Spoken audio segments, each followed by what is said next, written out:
In the last class, we discussed about Euler-Bernoulli beam element, and I gave you some assignments. Uh, if you have any query regarding any of those assignments or any doubt, please let me know.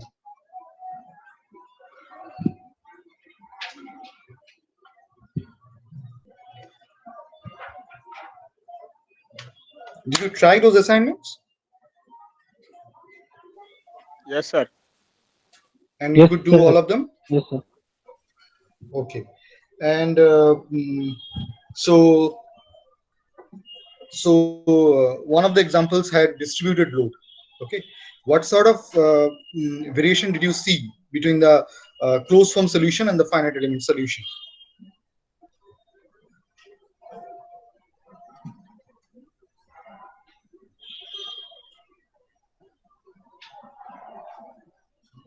You did try that, right? Those assignments? Sir ওই finite element অ্যানালাইসিসটা করেছি, মানে closed ফর্মটা করা হয়নি ওটা। Okay. So what answer did you get from the closed form solution? Sir, same answer is sir দুই ক্ষেত্রে। Hello sir. Sir, same answer is দুটো ক্ষেত্রে, কোন দুটো ক্ষেত্রে এবং ফাইনাইট এলিমেন্টের ক্ষেত্রে। Closed form and finite element, you have got the same answer ক্ষেত্রে করেছি। ফোর্স এবং মোমেন্টের ক্ষেত্রে so the first would be third. এবং okay, so what was the answer with the force? Force, sir. What was the answer with the force? Sir, omega 2 0.1 millimeter. W2. Hello. W2 0.1 millimeter এবং theta 2 value 0.15 radian. Okay. Okay. So for okay. So that is with the force at the free end, right? Only a concentrated force at the free end. Yes, sir. Yes, sir. আর মোমেন্টের ক্ষেত্রে did it match with PL cube by 3EI? Yes, sir. Yes, sir. Exactly match. Yes, answer. Okay. Okay. Yeah, you are supposed to see exact match with the concentrated force and the concentrated moment. Okay. And I was curious about the distributed load, because that's where the difference would show up. So acha bolo sir body ফোর্সের ক্ষেত্রে calculation করলাম same এসছে, ওটার ক্ষেত্রেও কোনো variation আসেনি দুটো ক্ষেত্রে। হ্যালো, ডিস্ট্রিবিউটেড লোডের ক্ষেত্রে? হ্যাঁ স্যার, থার্ড প্রবলেমের ক্ষেত্রেও 0.375 মিলিমিটার এসছে ডিফ্লেকশনটা, আর অ্যাঙ্গেলটা এসছে sir 0.05 radian. Hello, okay, and those values are exactly same? Exactly same, sir. Okay. Okay. Sir. Okay. Okay. Sir, hello. হ্যাঁ বলো। Hello sir. হ্যাঁ বলো। বলছিলাম স্যার, সিম্পলি সাপোর্টেড বিমের ক্ষেত্রে যে প্রবলেমটা ছিল, সেই ক্ষেত্রে স্যার ওই সেকেন্ড মানে এই প্রবলেমটাকে আমরা দুটো এলিমেন্টে ভাগ করবো, একটা হচ্ছে ফার্স্ট এলিমেন্ট এবং সেকেন্ড এলিমেন্ট। মানে প্রথমটা ক্ষেত্রে ইফেক্টিভ লেন্থ হবে প্রথমটা ক্ষেত্রে ইফেক্টিভ লেন্থ 1.5, দ্বিতীয়টার ক্ষেত্রে 1 মিটার। হ্যাঁ। তো স্যার আমি বলছিলাম যে সেকেন্ডের ক্ষেত্রে যে আমরা ফোর্স ম্যাট্রিক্সটা পাবো, সে ফোর্স ম্যাট্রিক্সটা একটু বলে দিলে ভালো হতো স্যার। আমার একটু ওখানে কনফিউশন হচ্ছে যে ওটা কি হবে। আচ্ছা, সো সিম্পলি সাপোর্টেড বিমের ক্ষেত্রে শুধুমাত্র কনসেন্ট্রেটেড ফোর্স ছিল, তাই তো? সিম্পলি সাপোর্টেড বিম ছিল? Yes sir, concentrated load, point load, তাই তো? Yes sir. So there was second element ক্ষেত্রে sir no, it was in the middle, right? It was somewhere within the element, right? I mean within the beam. So this end was the pin joint, this end was the roller support. Okay, and somewhere like this was isn't this how the problem was? Yes, sir. 1.5 meter. Sir, this length is 1.5 meter, and this is 1 meter. Is this correct now? Yes, sir. Yes, sir. Okay. So I don't care whatever the length Yes, sir. are. Okay. You are supposed to prepare your element stiffness matrix accordingly. Okay. Substitute for Yes, sir. take this one to be LE. Okay, for the first element, and for the second element, take this one to be LE. Okay. And the cross section and all are same, so that is going to be same. Now, what are the different types of forces? Now, first of all, when I do the global stiffness matrix, I hope you should be able to assemble the global matrix as well. Okay, so if I look at the global degrees of freedom, so at the first node there are 2 degrees of freedom. There is, so there are 3 nodes, 1, 2, and 3. 1 and 2 make the element number 1, and 2 and 3 make the element number 2. On the first node there are 2 degrees of freedom, W1 and theta 1. On the second element there are 2, W2 and theta 2. And on the third one as well, there is W3 and theta 3. So together there are 6 degrees of freedom. Okay, so when you assemble the global stiffness matrix, and I am assuming you should be in a position to do that. Okay, so so after that, the U hat vector would be of this nature: W1, theta 1, W2, theta 2, W3, theta 3. That should be your vector of degrees of freedom. Okay, and you know the left hand side equates to a sum of 3 different force vectors.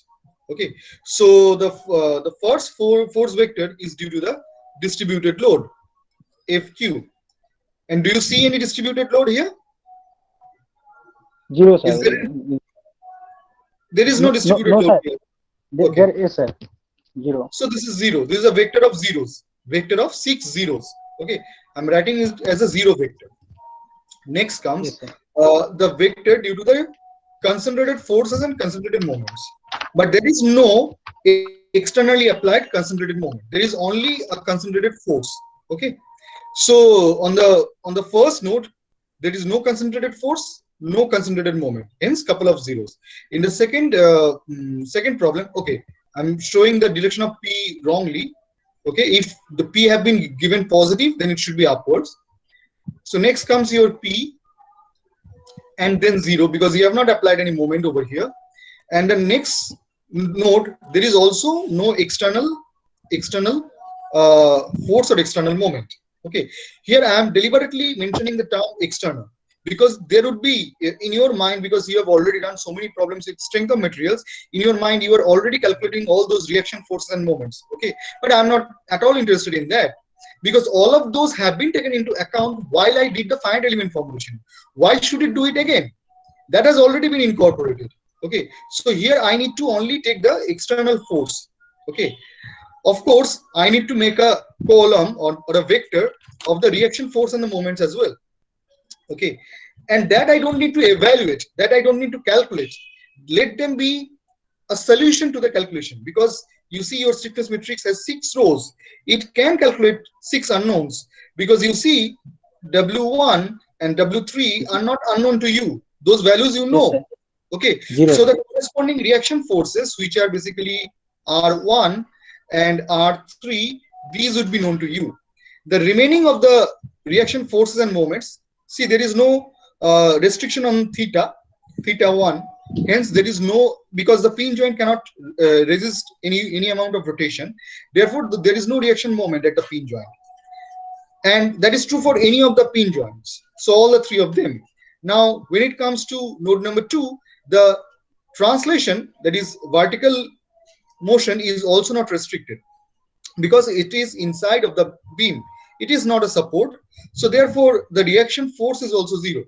The first term is for reaction force, the second term is for reaction moment.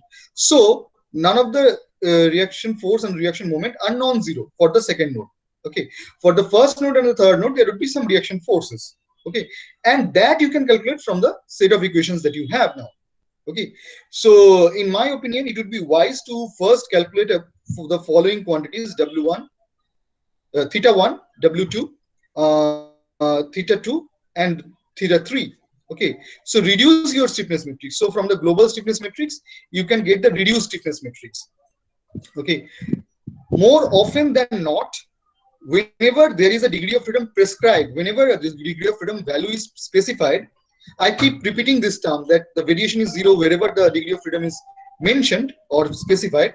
Okay, it's not because the degree of freedom is zero. It's not because W1 is zero that V1 should also be zero. V1, of course, here is zero. V1 is zero because W1 is specified. But as a matter of fact, W1 is also zero. And more often than not, anytime a degree of freedom is specified, we are talking about mostly in structural problems of certain degree of freedom that has been fixed. Okay, either through a fixed support or through a pin joint. One of the degrees of freedom, vertical deflection or rotation, one of them is fixed. Okay, so whenever we refer to in structural problems, one of the degrees of freedom, let's say, being specified, more often than not, that specified value turns out to be zero. And when such is the case, you don't have to do any substitution for those values. You can simply take the reduced stiffness matrix.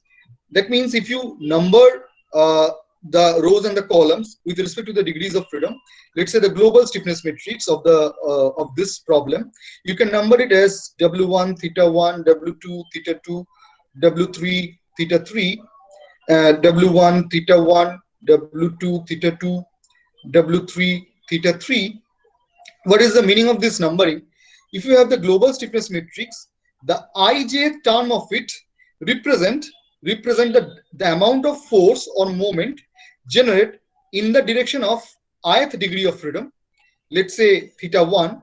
If you apply unit deflection along the jth degree of freedom, let's say W3.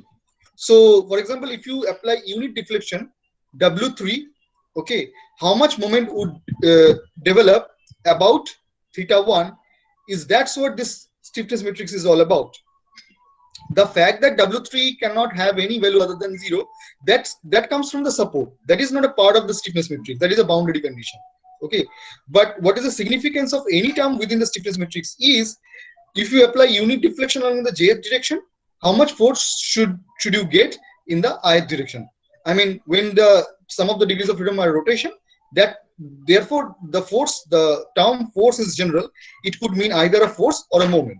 Okay, so so if you number it like this, you can then pick the terms which populate the reduced stiffness matrix, reduced global stiffness matrix. You see, the reduced stiffness matrix only makes sense after assembling all the elements stiffness matrices into the global matrix.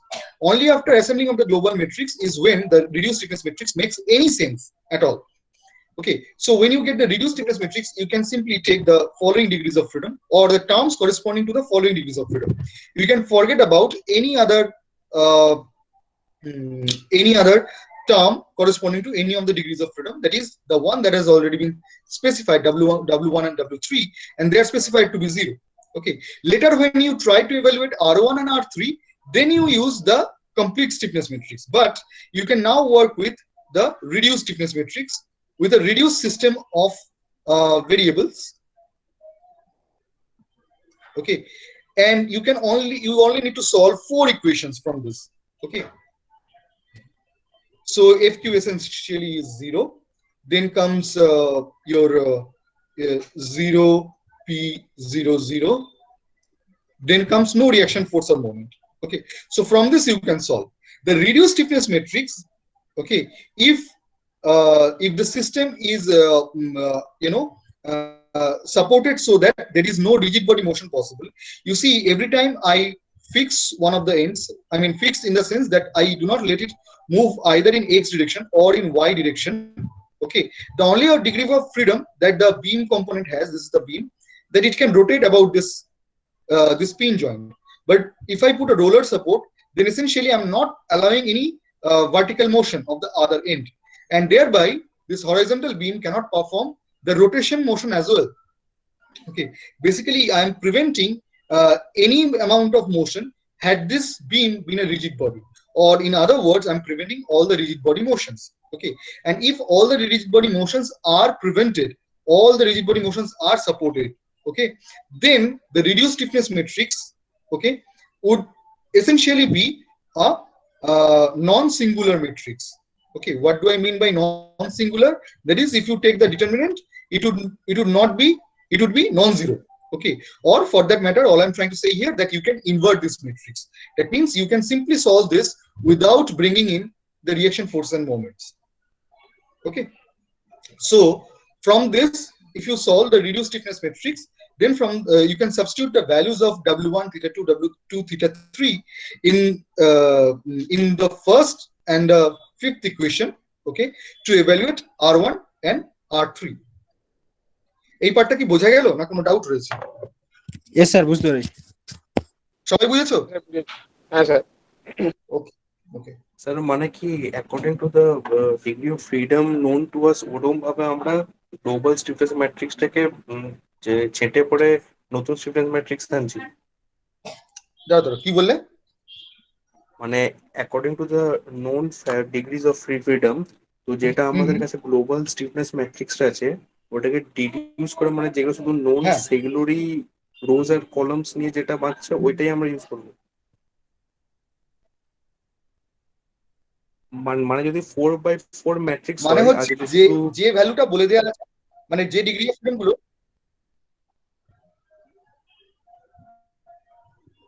বলো। মানে যেরকম যদি global status ম্যাট্রিক্সটা 4x4 হয়, আর আমরা যদি তিনটে degrees of freedom জানি, তাহলে ওই 4x4 থেকে আমরা 3x3 ম্যাট্রিক্স বের করে নেবো, একটা ইকুয়েশন ইউজ করবো। না না, একটু ভুল হচ্ছে।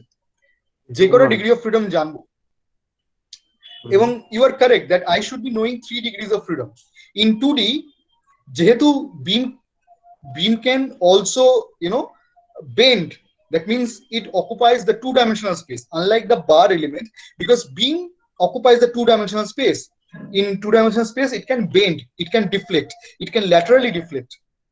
ঠিক আছে? তাহলে এটা বোঝা যাচ্ছে বিমের জন্য আমাকে টু ডাইমেনশনাল আন্ডারস্ট্যান্ডিং রাখতে হবে। তাহলে টু ডাইমেনশনে একটা রিজিড বডি তিনটে motion possible.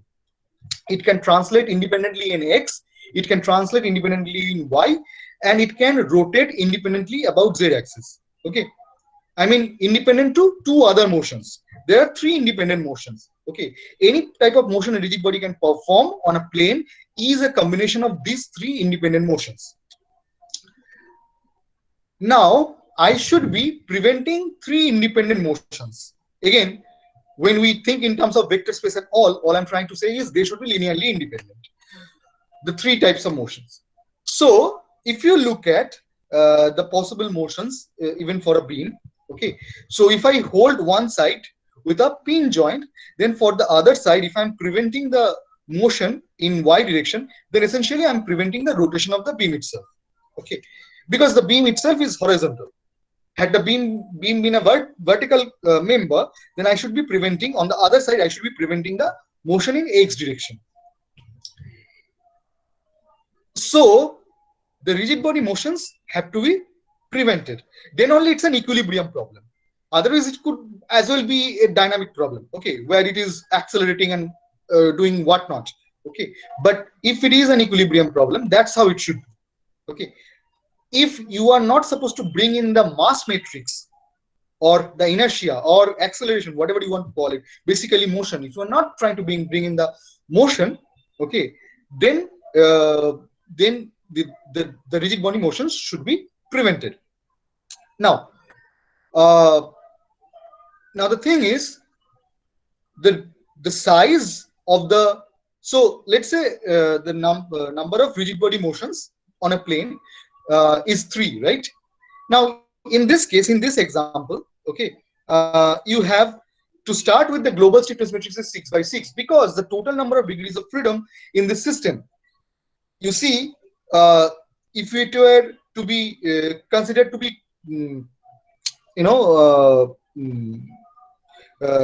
the beam is a combination of infinite number of atoms and so on. So if you were to think in this way, I mean it's not really infinite but quite large, right? So if you were to think in this way, that each atom can move in so and so direction in relative to any other atom, so if you were to think in this way, So the beam would be having a large number of degrees of freedom. But again, we are trying to solve a large number of degree of freedom problem into a finite number of finite dimensional space. And therefore, we are here allowing the beam to have, okay, you see, no one restricts me from to divide the element 1 into two more elements. Okay, no one is restricting me, but that's how I'm choosing it. I know that should be sufficient for a point load. Okay, so so I'm allowing the beam to have only 6 degrees of freedom. Okay, that's why the global stiffness matrix is 6 by 6.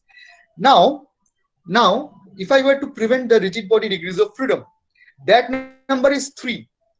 Okay, and for those prevented degrees of freedom, for those prevented motions, I need to have some reaction forces. Reaction forces are actually those forces by applying which you prevent any amount of motion. Again, the word force is general here. If we were talking about a rotational degree of freedom, then it might as well be the moment. So you apply some force or moment to prevent any amount of deflection. Okay. Now for those rows you exclude when you go from global stiffness matrix to the reduced stiffness matrix. Now again, the rigid body degree of freedom is the least criteria for equilibrium. Okay, that means at least that many degree of freedom, that many 3 independent degrees of freedom must be prevented. Okay, now that doesn't mean you cannot do this. Look at this example.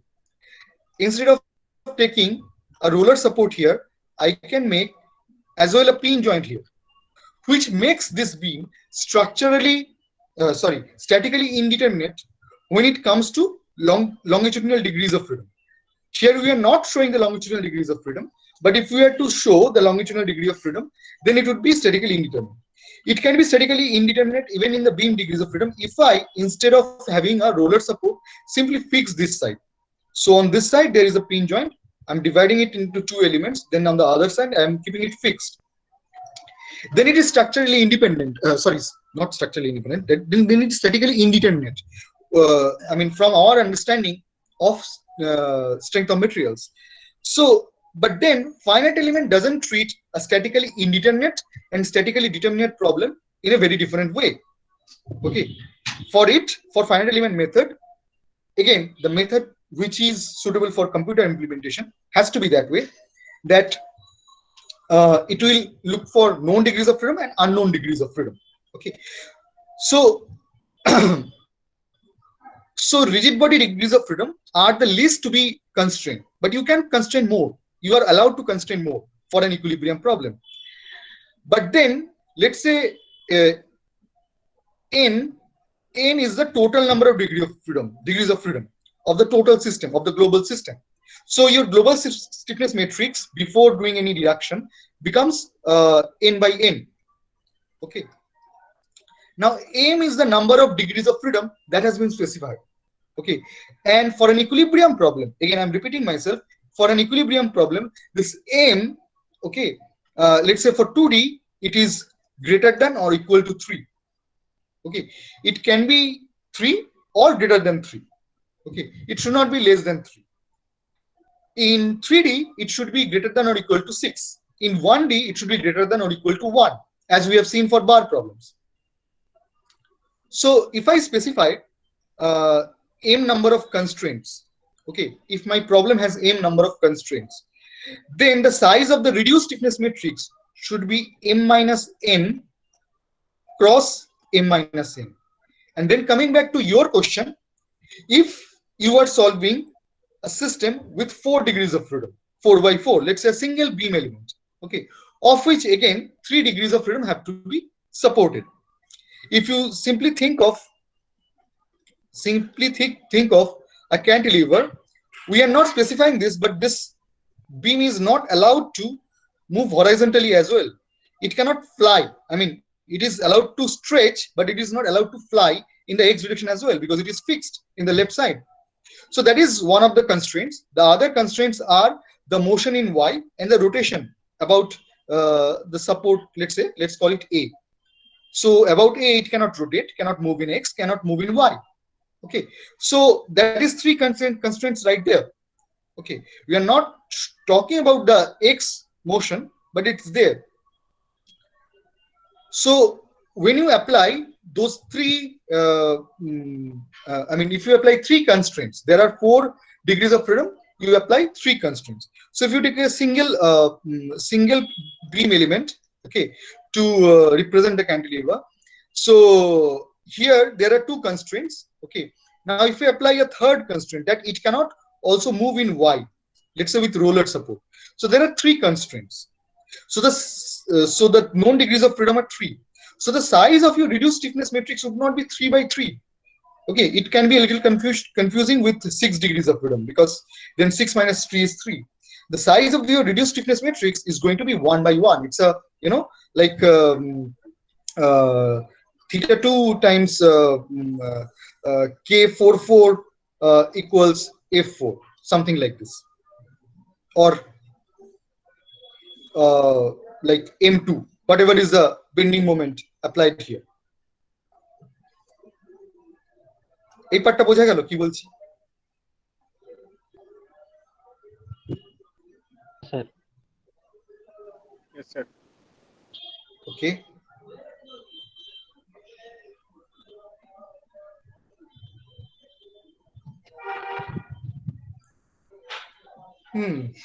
Now, আচ্ছা, আর কারো question আছে আগের দিনের টপিকে?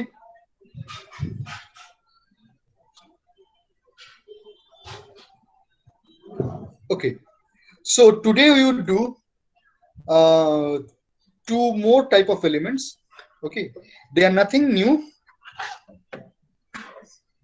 but they are a little bit modified.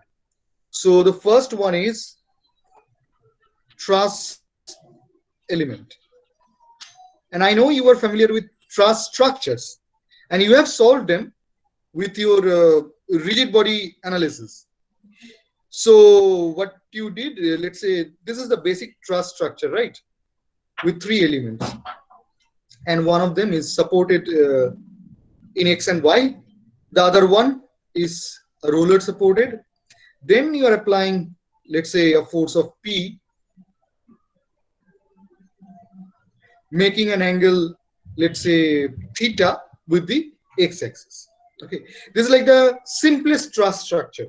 Okay, any complicated truss structure builds up on this. Okay, and you have done a lot of problems, of which you found out which one are the redundant truss truss element, and all of those you did. Okay, so your job were to find out what is the force on each of the element. Okay, but you didn't talk about how much stress that force causes in that element. Let's say if I take the first element, okay, so on that element the force is 100 Newton, and if you know the cross section area, you can simply divide with that to get your stress, which is fine. So knowing force is equivalent to knowing stress. That is all good, but you also never talked about how much elongation that force causes to that truss of yours. Okay, you never did that because you studied trusses in your engineering mechanics courses. Okay, and there you were learning about equilibrium of what? Rigid bodies. So for you the truss was a rigid body. Okay, deflection so small that it is negligible.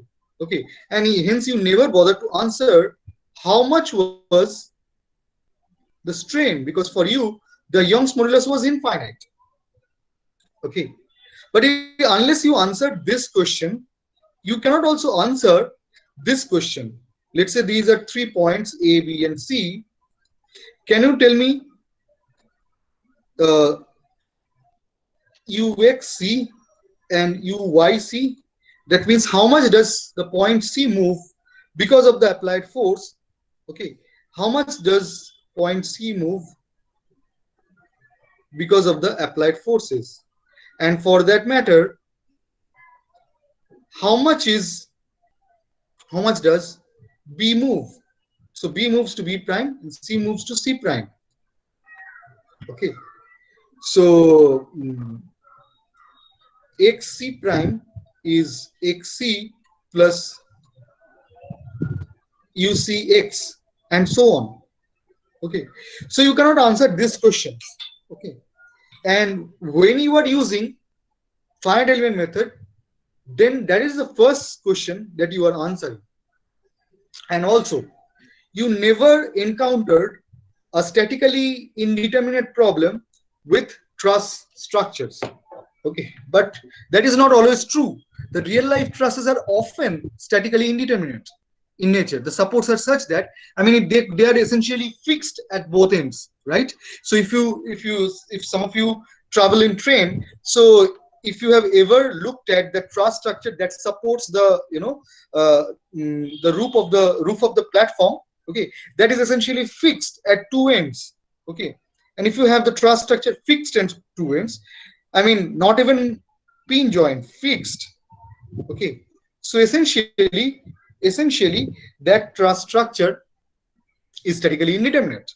Okay, and as we discussed earlier, finite element method doesn't bother about statically indeterminate problems. Now, in strength of materials, you did learn how to solve statically indeterminate problems. I mean, if they could be a little scary, and you probably did quite a few problems with statically indeterminate problems. But the key to answering a statically indeterminate problem is that you solve the equilibrium equation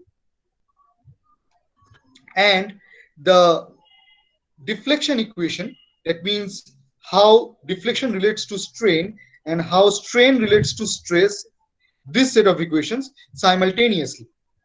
Okay, once you solve them simultaneously, then only you can get the answer. Okay, but then when you were studying engineering mechanics, you couldn't do that, because for you this was always zero, rigid bodies. Okay, hence this set of equations were not available to you, and the only set of equations that were available to you were the three equilibrium equations for each member.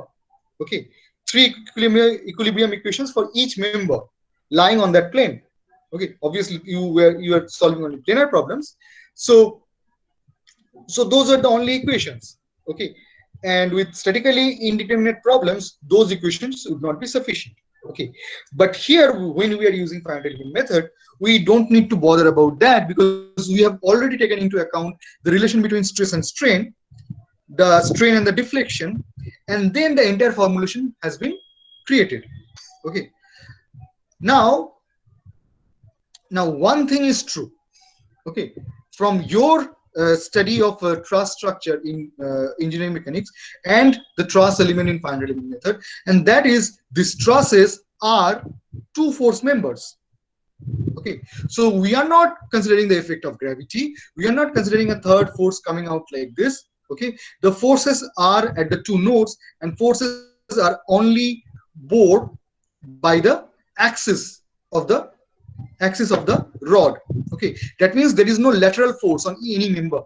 So the member, a single member, cannot support any amount of lateral force. Okay, but if you put three members together they can support any force.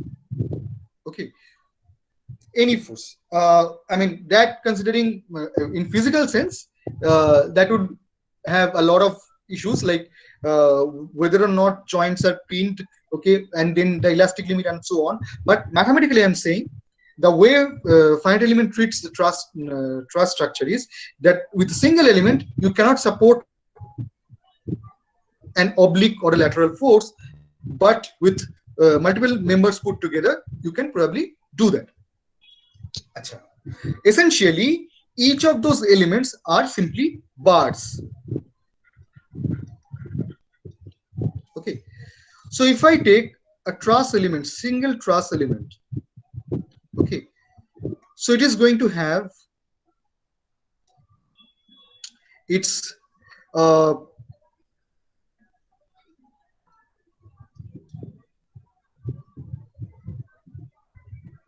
sorry, I'll use small u to represent elemental degrees of freedom. Achha. So far you have learned about element stiffness matrix, that needs to be assembled into global stiffness matrix. Now you'll learn about something called element coordinate system and global coordinate system. What is global coordinate system? The answer is very simple. This axis is positive, this axis is x, and this axis is y. Okay, on my plane of paper. Now, what is the element coordinate system?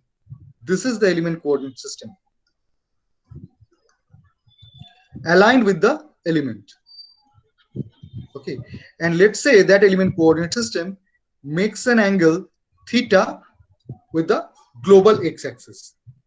Okay, Achha. So these are the elemental degrees of freedom, u1 and u2. Okay, now now I'm also showing 2 more degrees of freedom, which I didn't show with the bar element. Okay, so these I will call W1 and W2. Okay, so I never talked about lateral degrees of freedom. Now, if I construct an element stiffness matrix,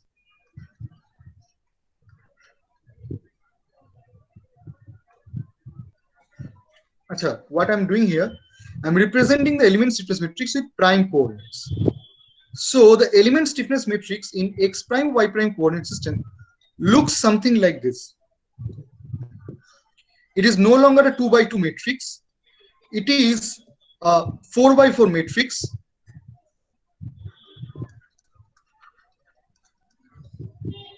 Okay.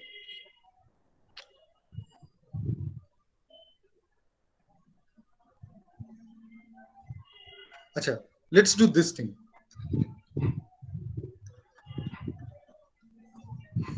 So I'm calling it U1, U2, U3, and U4. Okay. So the terms corresponding to U1 and U3 would be non-zero. Then the other terms are 0. Okay. So let's say over here it is 1, 0, minus 1, 0, then 0, 0, 0, 0, minus 1, 0, 1, 0, 0, 0, 0, 0. Okay. এই পার্টটা কি বোঝা গেল? কি হলো? Sir ম্যাট্রিক্সটা কিভাবে আসলো বুঝলাম না। সেটাই শুনতে চাইছি। Again, we are considering that each of the truss members, okay, are essentially bar element but tilted, which means they can only support any amount of they can only support forces along the axis, which means there is only stiffness against an axial force but not against a lateral deflection. So sorry, there is only stiffness along the axial direction but not against the lateral direction.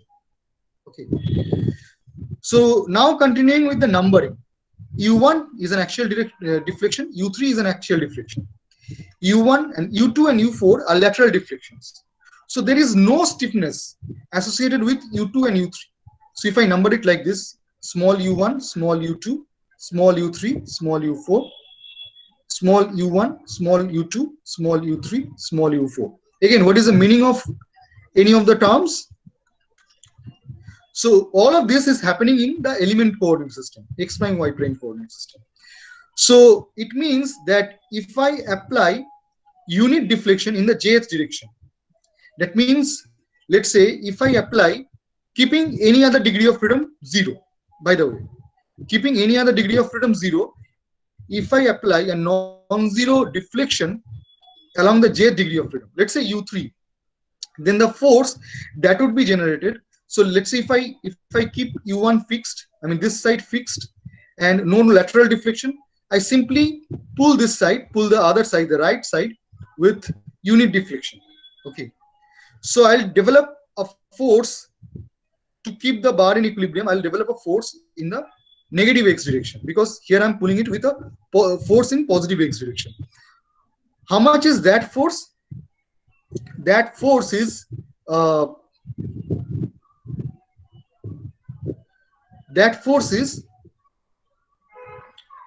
EA by L for unit deflection. So I mean, all I'm trying to say here, let's just multiply this with 0, 0, 0, 1. Sorry, 0, 0, 1, 0. So when you do that, the first term is going to be 1 times 0 is 0, 0 times 0 is 0, minus 1 times 1 is minus EA by L. So for the bar, there is a minus EA by L acting at the first node along x prime axis, and then 0. Then over here, you have again 1 times 1 equals 1, that is EA by L. So how do you keep any other degree of freedom 0 but U3 equal 1? By applying a negative VA by L along the x prime direction and positive VA by L along the x prime direction at node number 2. Okay, that's what is the significance of each term. Now, as I mentioned earlier, that U2 and U4 being the lateral deflection, there is no stiffness against it. Okay, that means deflecting the bar along those directions, okay, doesn't create any amount of force in any direction, while the other degrees of freedom are kept 0. Okay, that's why all those blank spaces. So U2 is 0, U2 U4 is 0, U2 U4 is 0, and U2 U1 is 0, U2 U3 is 0. Okay, and also when you deflect the bar along longitudinal direction, it doesn't contribute to any amount of force in the lateral direction as well. So that means when you elongate along x-axis, there is no force acting in the y direction. Okay, that's what is the significance of the stiffness matrix. Essentially, you see, we had a tiny stiffness matrix which would look like this: EA by L, 1, minus 1, minus 1, 1, where the degrees of freedom are U1 and U3. U1 and U3. Okay, we had to inflate that for 2 dimension, because now the bar is no longer along x-axis. Okay, and there are multiple such truss elements which are oriented in different direction. Okay, I have to inflate that small tiny stiffness matrix for 2 dimension. And fact is, when we did bar analysis, we didn't take into account any amount of lateral stiffness. We only talked about the stiffness along the longitudinal direction. Okay, whether or not that is a valid assumption, we'll come to that in a minute.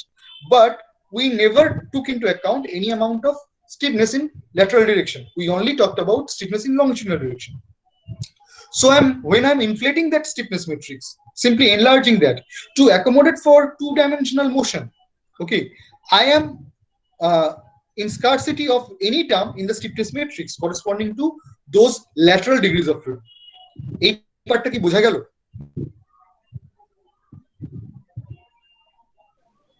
Yes, sir. বোঝা গেল তো? আচ্ছা।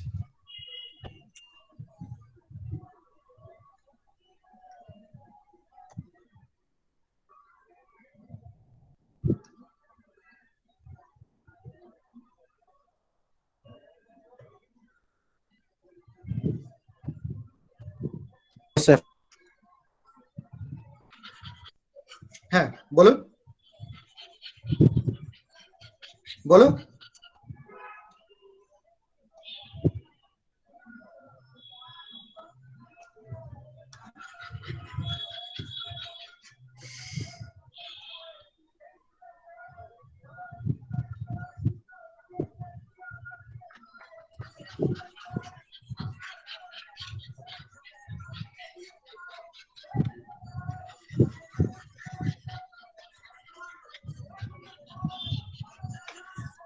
Achha. Now let us do this thing. I want to, so now I have the element stiffness matrix in the x prime y prime coordinate system. and I want to represent that in global coordinate system. Now, how do I do that? Let's say in global coordinate system, I'm using capital U1 and capital U2 to represent the 2 degrees of freedom. All I'm trying to say here that the total deflection U vector is U1I plus U2J, and that is same as small U1I prime plus small U2J prime. এই রিপ্রেজেন্টেশনটা কি বোঝা যাচ্ছে?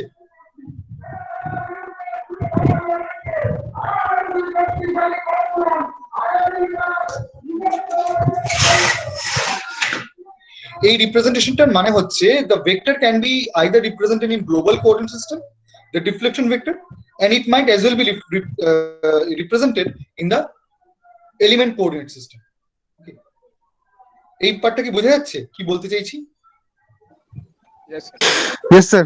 আচ্ছা, so if I do that, I can surely say that small u1 is capital U1 cos theta plus capital U2 sin theta,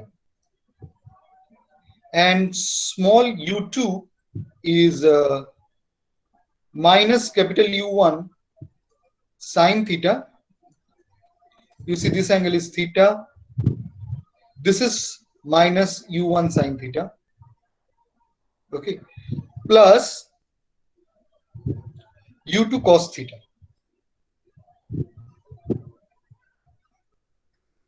So this much is U2 cos theta.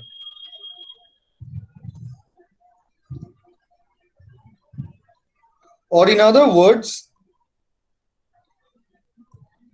U, now this U is not U hat. U hat is the vector of all the degrees of freedom. U only represent the degrees of freedom at any location. Let's say over here. Okay. Acha. So what we can write over here is U is, so I'm trying to evaluate U at node number 1. Okay. That is simply cos theta sin theta minus sin theta cos theta times capital U. Okay, and now see this type of matrix are called orthogonal matrices, and they represent simply rotation or representing a single vector in multiple coordinates. Okay. Property of Q is if you multiply Q with Q transpose or Q transpose with Q, you will get identity matrix, and corollary of that property is determinant of Q is plus or minus 1. We'll talk about this later when we do two-dimensional analysis, but the determinant is plus or minus 1. Okay, and so Q is from the set of orth, but in our case the Q is also from the set of orth plus. So half of the Q matrices, I mean there are infinite number of Qs possible, but half of them, okay, have determinant plus 1, half of them has minus 1. The ones which represent rotations are plus 1, and the ones which represent reflections are minus 1. Okay, they are not physical rotations. I mean, if you are staying in this plane, you cannot make this triangle into this triangle without deforming it. Okay, if this is 1 2 3 and this is 1 prime 2 prime 3 prime, the only way you can achieve from left to right is through mirroring or reflecting. Okay, and that is not physical. I mean, for reflecting, you'll have to leave this plane. So staying in this plane, you cannot go from this configuration to this configuration without deformation. Hence, the Qs with determinant -1 are not true rotations. So in our case, Q is a rotation and it belongs to the set of orth plus. So orthogonal matrices with positive determinant, +1 determinant. Okay, but then this Q is not helpful for us. We need a Q to transform all the global degrees of freedom. All the element degrees of freedom from global coordinate system to local coordinate system. So our Q would look something like this.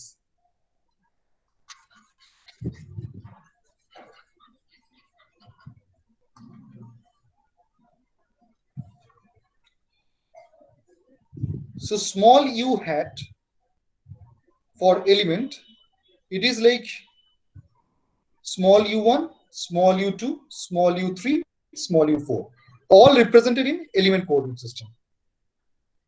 And that equals to is our transformation tensor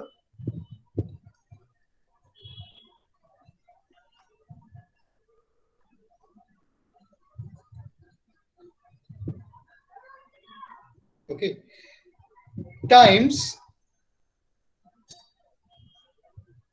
capital U1, capital U2, capital U3, capital U4, or in other words, capital U hat. Now, how would Q look like? Cos theta, sin theta, 0, 0. You see, the degrees of freedom at node number 1 has nothing to do with the degrees of freedom at node number 2 when it comes to transformation from element coordinate system to global coordinate system. And the statement works in the reverse as well.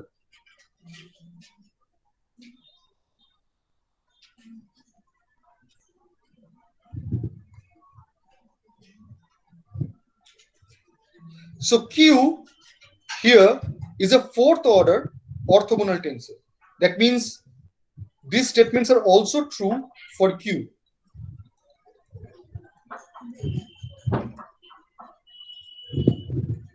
You can check this for yourself. Okay. এই পার্টটা কি বোঝা গেল কি করলাম?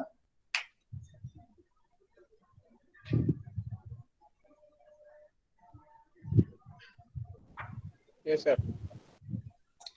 বোঝা গেল তো? আচ্ছা।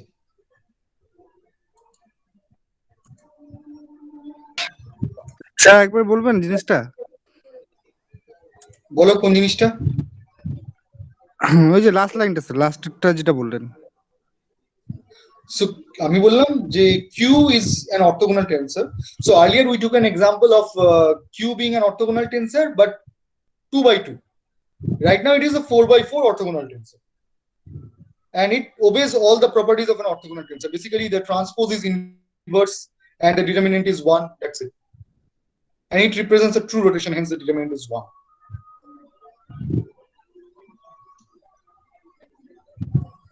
এই লাইনটাই কি? আচ্ছা স্যার, আগের ম্যাট্রিক্সটা থেকে এই ম্যাট্রিক্সটা আসলো কিভাবে স্যার? কিভাবে আসলো? দেখো, আমি যদি Q কে মাল্টিপ্লাই করি U1, U2, U3, U4, এই ক্যাপিটাল U3, ক্যাপিটাল U4 কি বলে দিই? গ্লোবাল কোঅর্ডিনেট সিস্টেমে ডিফ্লেকশন গুলো U3 and U4. The way we treated U1 and U2, we were supposed to treat them like this. All I'm trying to say here is this small matrix times U3, U4 is basically in element coordinate system U3, U4. Okay, just like this small matrix times capital U1, capital U2 is in global coordinate system is equal to small u1 and small u2 in element coordinate system. ঠিক আছে? The thing is, the node number 1 এর deflection, okay, when we are doing transformation from global to local coordinate system or vice versa, okay, you shouldn't be bothered about whatever is the degree of freedom at node number 2, right? It's simply a vector happening at node number 1. deflection vector happening at node number 1. The coordinate transformation shouldn't be affected by what are the degrees of freedom values at node number 2. And same thing happens to node number 2 when you are transforming the values of the degree of freedom from global coordinate system to element coordinate system. You shouldn't be bothered about what is the value of the degrees of freedom at node number 1. এইটুকুনি বললাম। তার মানে দাঁড়াচ্ছে যে the coefficient for u3 and u4 when you are trying to get small u1 and small u2 should be 0. And when you are trying to get small u3 and small u4, the coefficients of capital U1 and capital U2 should be 0. এটা কি বোঝা গেল? হ্যাঁ sir.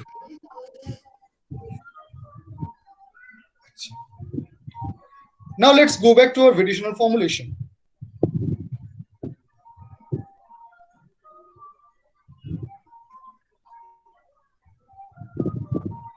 So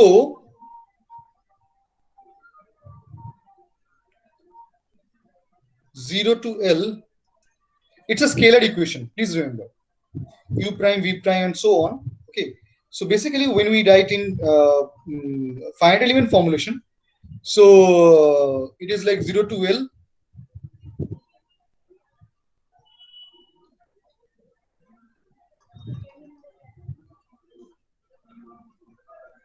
Okay.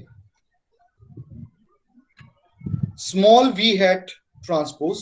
Small v hat means it is in element coordinate system, x prime, y prime coordinate system. Element stiffness matrix in x prime, y prime coordinate system.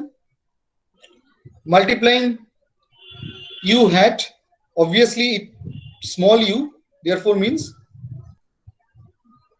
x prime, y prime coordinate system. Okay. Minus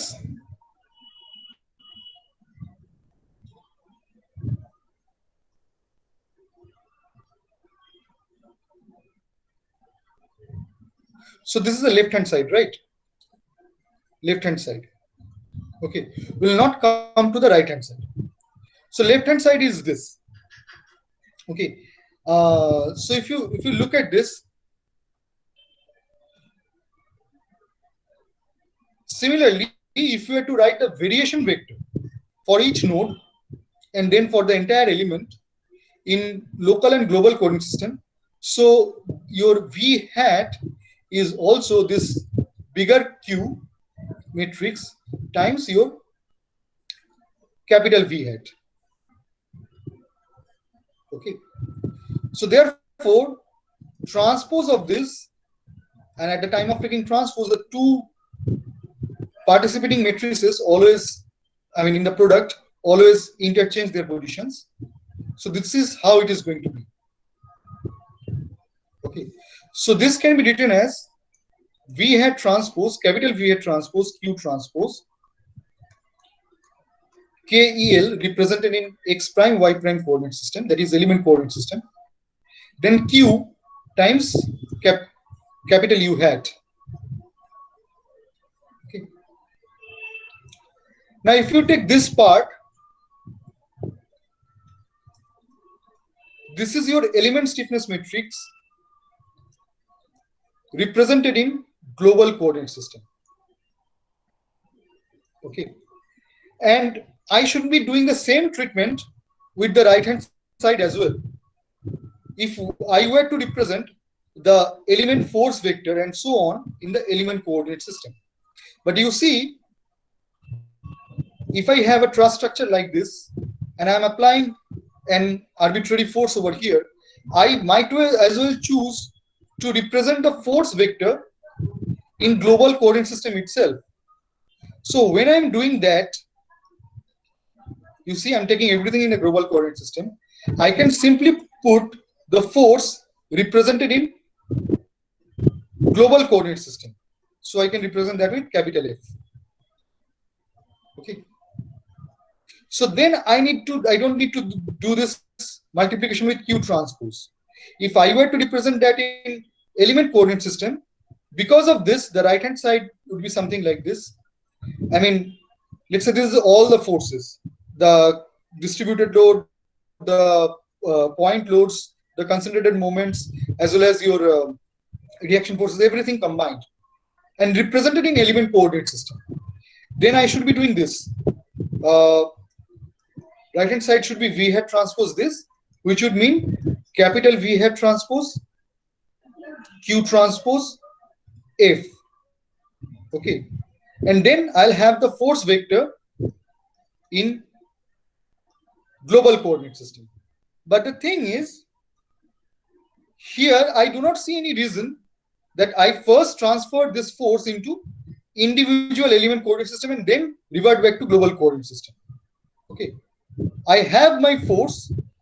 I can always give the answer to the deflections. That means when I will be asking you, let's say these are the 3 different nodes.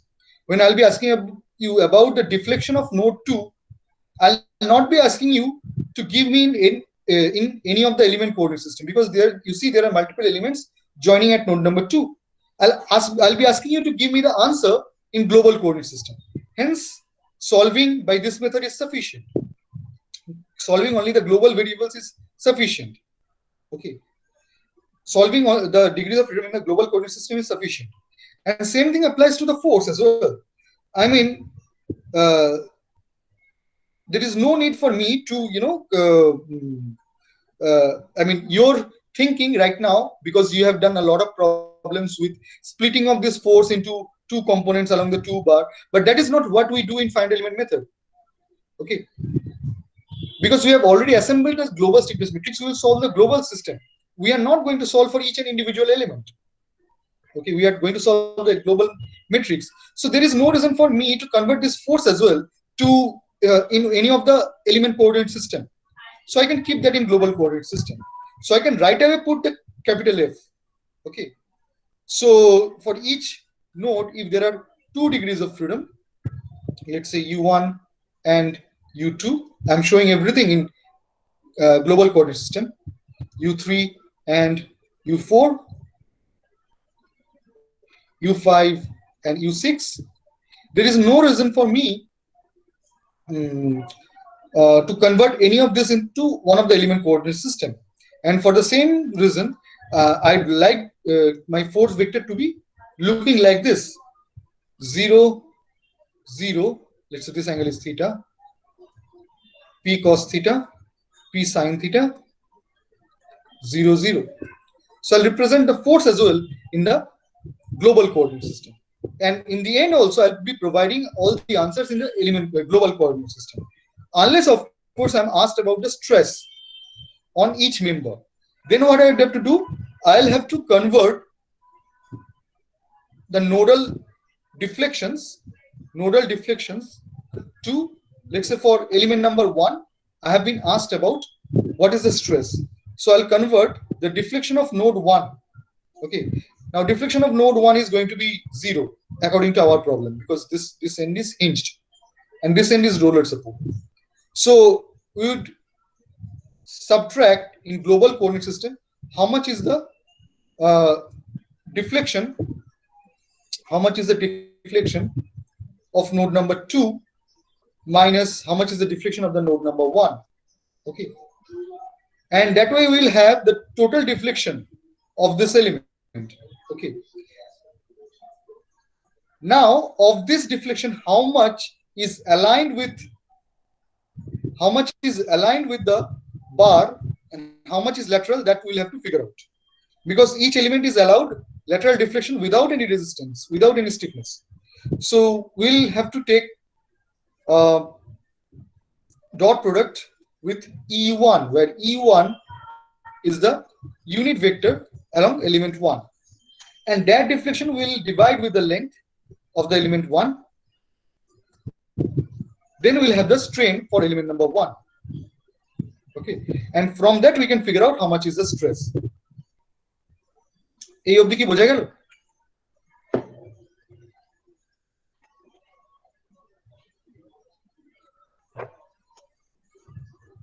কারো doubt আছে? U2 minus U1, U1 টা তো এই hinge পয়েন্টটা না এখানে একটা জিনিস বলি, এখানে U2 আর U1 বলতে মানে ডিফ্লেকশন ভেক্টর, মানে 2 কম্পোনেন্ট ডিফ্লেকশন, মানে UX and UY, Okay. of node number 2 minus ux and uy of node number 1. In our problem, u1 is obviously ux is 0, uy is 0 for node number 1. ঠিক আছে? বোঝা গেল এটা? আচ্ছা, এবার আরেকটা জিনিস আমি বলতাম না কিন্তু বলছি এখানে, ভেবেছিলাম পরের দিন করবো কিন্তু আজকেই বলছি, সেটা হচ্ছে what is a frame element? A frame element is like an Euler-Bernoulli beam plus a linear bar, okay, element which can also have many orientations. So let's say this is a frame structure, okay. So this frame is pinned over here and roller supported over here, okay, and then you are applying a moment over here, okay. This is like the basic frame structure. So the frame element has both beam degrees of freedom and the bar degrees of freedom, okay. Now we didn't take the lateral deflections. So beam degrees of freedom are associated with lateral deflections. When we are talking about truss structures, we didn't take the beam degrees of freedom into account, okay. But when we are planning on taking beams which are not necessarily horizontal, which are, you know, tilted, why do we put the bar degrees of, why do we take bar degrees of freedom into account? The reason for that is, if you take any slender member, its stiffness along longitudinal direction is many times higher compared to its stiffness in the lateral direction. For example, for a cantilever beam to have a deflection P L cube by 3EI, when I'm applying the force P at the tip or at the free end, okay. Whereas if I apply the same force P along the longitudinal direction, I'll be getting a deflection of P L by EA. So P by A is stress divided by E is strain multiplied by L is elongation, okay. Now if I call it delta 1 and if I call it delta 2, delta 1 by delta 2 is, or delta 2 by delta 1 is L squared by I by A. And I by A, you might recall from the column deformation that it is basically slenderness ratio squared. Sorry, it is the radius of gyration squared. So this basically represents your slenderness ratio squared, okay. And this K for a cylindrical bar is essentially D by 4. So you can imagine on one side there is L, the other side there is the diameter by 4, okay.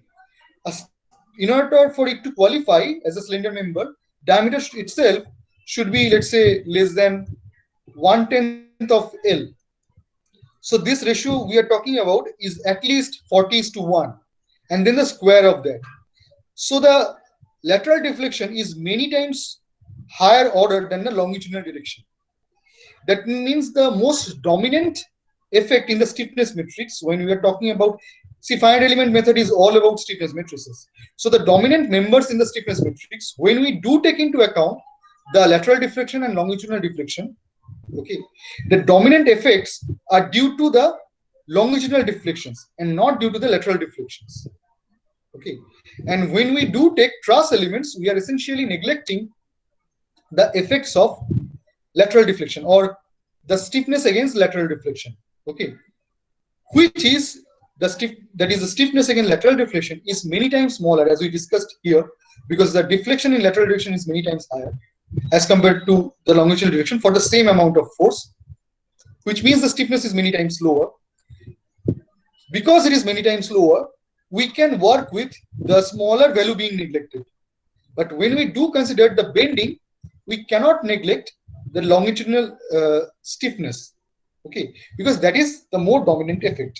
And the frame element I'm keeping as an assignment. So this is your assignment, okay. So the entire derivation of the frame element is your assignment.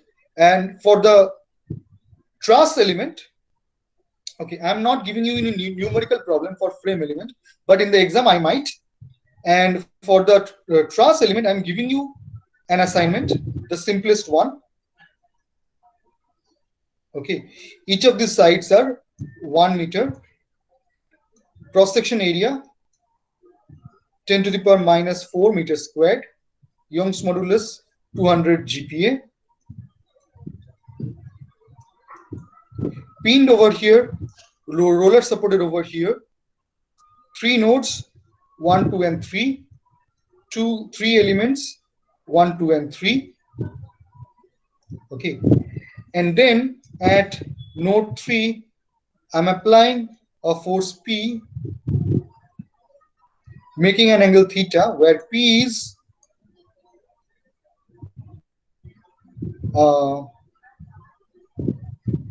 10 kilonewton and theta is 30 degree. I need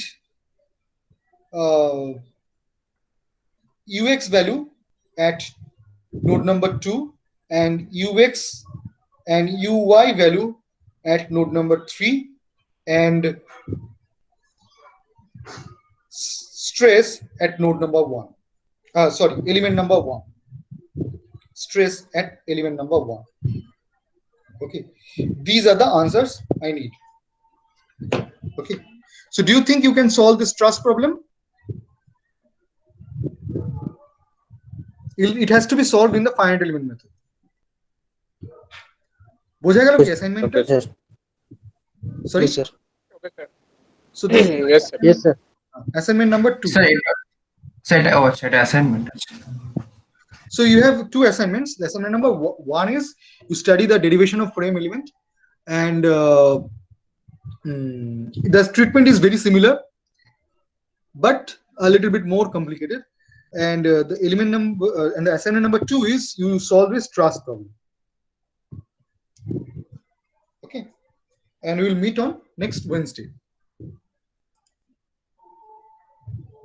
Sir, Wednesday Okay, sir. morning. Sir, Wednesday morning. And we will start discussing on multi-axial continuum mechanics or solid mechanics, so that we can proceed for 2-dimensional problems. বুঝা গেল? Yes, sir. Okay sir. Okay, so see you on Wednesday. Thank you.